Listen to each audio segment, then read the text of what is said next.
How's it going, everyone? Equinox Phoenix here, and today we're gonna talk about Stargirl season 3, episode 2, titled "The Suspects." Oh boy, oh boy, oh boy. So, picking up where we left off last week, the gambler's dead, and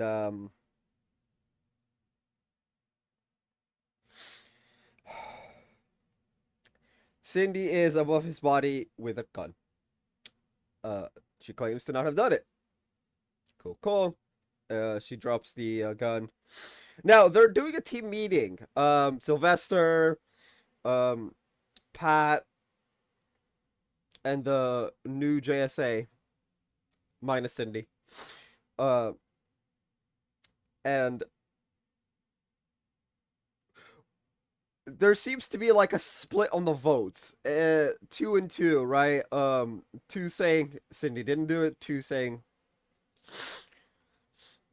she did. Now, Courtney, who I have had issues with, because, well, she's not the coolest of heads, right? Right?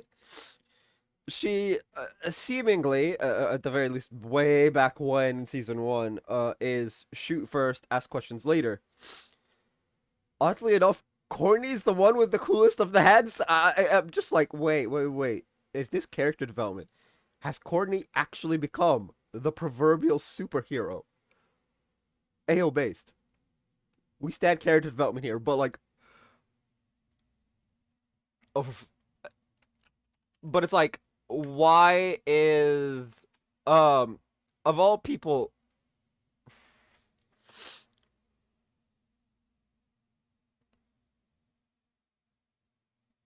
it's the weirdest thing, right?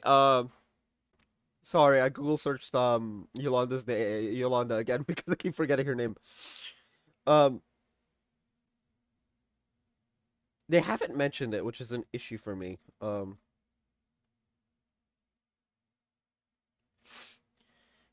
Anyway, obviously, now, Pat is like, look, me and Sylvester will go around, interrogating suspects and whatnot, and oh my lord, Sylvester is a grade A douchebag. Like, of epic proportions. And I'm just like, dude, dude, chill. like legitimately, the man needs to fucking chill. Um, uh, he seems to be on this like high, like the most epic of high horses, and I'm just like, hey yo, what the fuck, man? Like, chill the fuck out. Like, this episode is just Sylvester needing to take a chill pill, like in its entirety. It's really bad.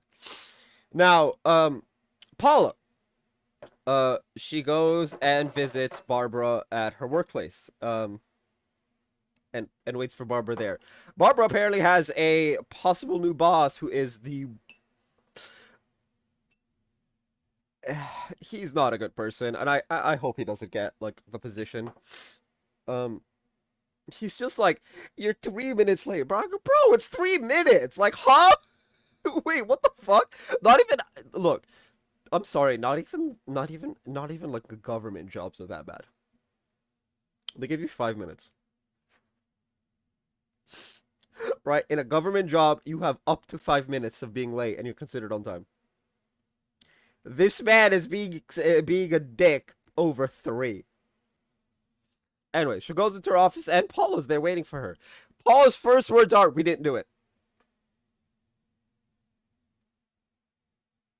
And then they talk about how she apparently has to make like a German chocolate cake. And Barbara's like, no, you have to make it because it means more if you make it. And Paula's just confused. Like, she's like, huh? Which then begs the question: how does Paula not know like the basics of being a human? Like, I can kind of understand Cindy, right? Cindy's literally a test tube baby, but Paul? Hello?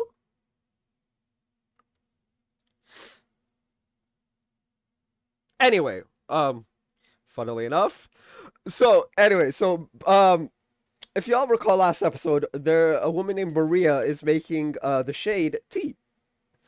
And he's trying to teach her how to make like a proper, proper cup of tea. And try 44. She comes in and the tray is shaking, by the way. Like she's like for some reason terrified. I don't think he's gone like full supervillain on her. I guess she's like terrified of possibly losing her job or something. Anyway, she gives him the tea. He tries it. Perfect cup of tea. The woman did it. This mad lad actually managed to teach an American how to make a perfect cup of tea. Which based. Based as fuck. Right. Anyway, Sylvester comes in and is like, oh, blah, blah, blah. I'm the greatest douchebag in all of existence. Blah, blah, blah. You killed the gambler. The shade's like, no. Like, bruh. Uh-huh. The lack of eloquence in the kill is just clearly not me. Like, and then Sylvester, continues to be blah blah blah. I'm the biggest douchebag. Blah blah blah. Okay, I don't give a shit. Right. Uh, Pat rips him a new one outside because he's like, dude, you just scared a bunch of people who were just trying to have a cheeseburger. All right, like this is a small town, man. Like, chill the fuck out. Sylvester takes this and responds by pulling Courtney out of school in the middle of an algebra test. Yeah, Sylvester continues to fuck up. And then somehow, after a little bit of training, they decide to go visit the Shade so Sylvester can apologize. In which he doesn't apologize. Um, he then instead attacks the Shade, kind of, sort of, because he was provoked. But like, let's be real here. All the Shade did was like, dude, everyone had these fancy funerals, and you only have Pat. Like, nobody cares about you, which is true. Like, let's be real here. This is true. Everyone else had a fancy funeral, and he did not.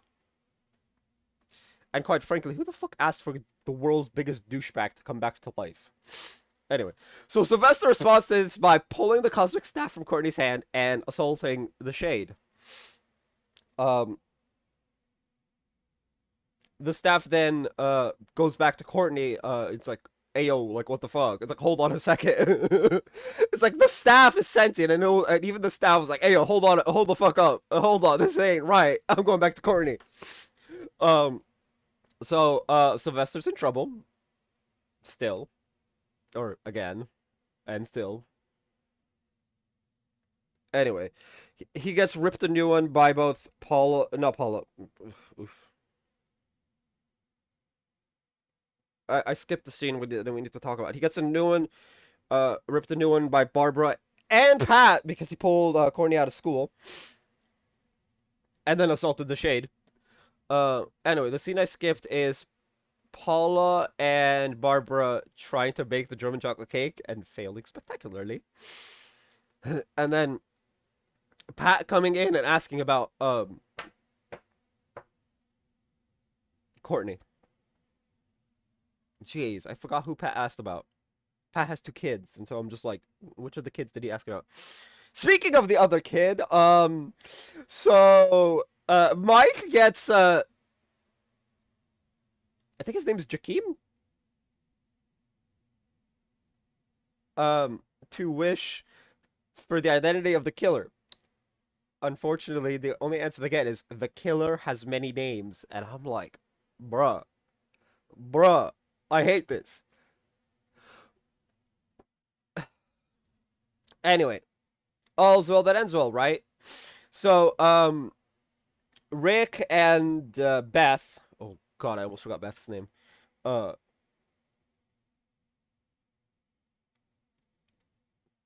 are talking about the hourglass. Because his thing is all over the place, and then the Shade shows up, and he's like, "Look, I'm sorry I couldn't help you with thing, but I need to leave Blue Valley." Right, with Grundy. But I need to leave Blue Valley. Um, and then he kind of right. He goes off into wisps of darkness with green sparkle thingies, like the still force again. I'm so very confused. Like, what the fuck is this? Is he being assaulted by the negative still force or something? Because I know regular Dion wouldn't do this. Like, he doesn't.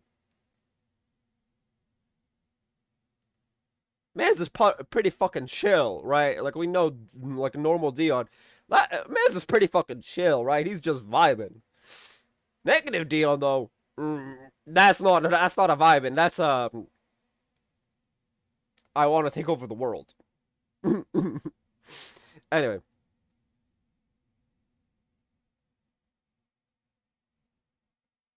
we got two more scenes, right? Oh no, three more scenes. Sylvester having a talk with Courtney after conversing with the staff, because again, the staff is sentient. Where Courtney seemingly convinces him to just be Sylvester Pemberton. Um, yeah, I don't think that's gonna go over very well because, as I've said multiple times in this video, he is the world's biggest asshole for reasons that we will never understand. Uh, cause yeah, being a douchebag is apparently the cool thing to do back when Sylvester was alive. I just he's a douchebag to the heroes as well. Like man needs to take a chill pill, like severely. Um, cool. Now, Cindy. She seems to have sharps, you know, laptop. And we just said at the beginning of the episode, find the laptop, find the killer. But I mm, so Cindy did it? Question mark. Oh, and then Cameron is having issues with his ice powers the entire episode. That's not like nothing really happened outside of that, and his grandparents possibly being psychos and ruining their grandchild's life. More on that if and when it happens. Um, Now the Crocs are working out, and suddenly the dude whose name I forget because dude, I can never remember Sportsmaster's name, like ever. Oh, hold on a second. No, I actually need to look this up. How is it I can never remember Sportsmaster's name? Sportsmaster Stargirl. Lawrence. His name is Larry. Okay. So Larry tells Paula they'll find out eventually, and it's just like, wait, excuse me, young Larry.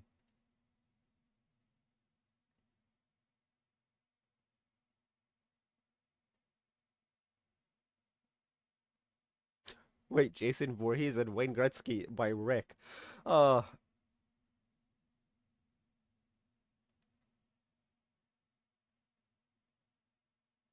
oh, the fiddler.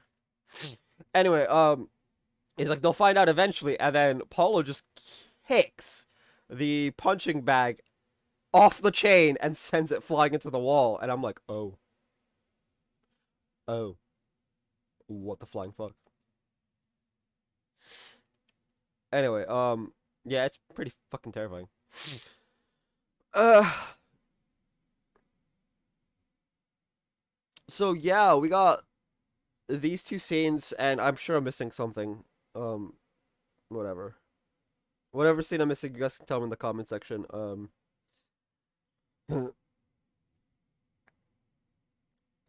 So between Cindy having the laptop, the Crocs having super strength, I thought they weren't the killers. The thing is, we know they're not, or at least Paula and Cindy aren't, because the little pen genie thing, I forget his name, um, said the killer has many names. Neither of them have many names. Larry, to a point, has many names, but like he doesn't actually use the many names. He uses two of them. Larry, which is shorthand for his actual name. That's not really a third or second name. So that's his original name. No, no, actually, yeah. It's just Crusher and Larry. So no, none of the Crocs and none of and Cindy can't be the killer. They don't have enough names. The Shade again doesn't have enough names. Um, none of the JSA, no, not JSA, the ISA. None of the ISA members, and I guess Cindy's JSA. So none of the people we have on screen now can be the killer because they don't have enough names. They don't have many names. They have one or two names. So, right.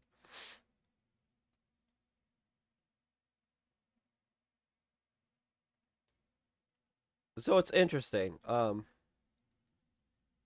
Anyway, you know what?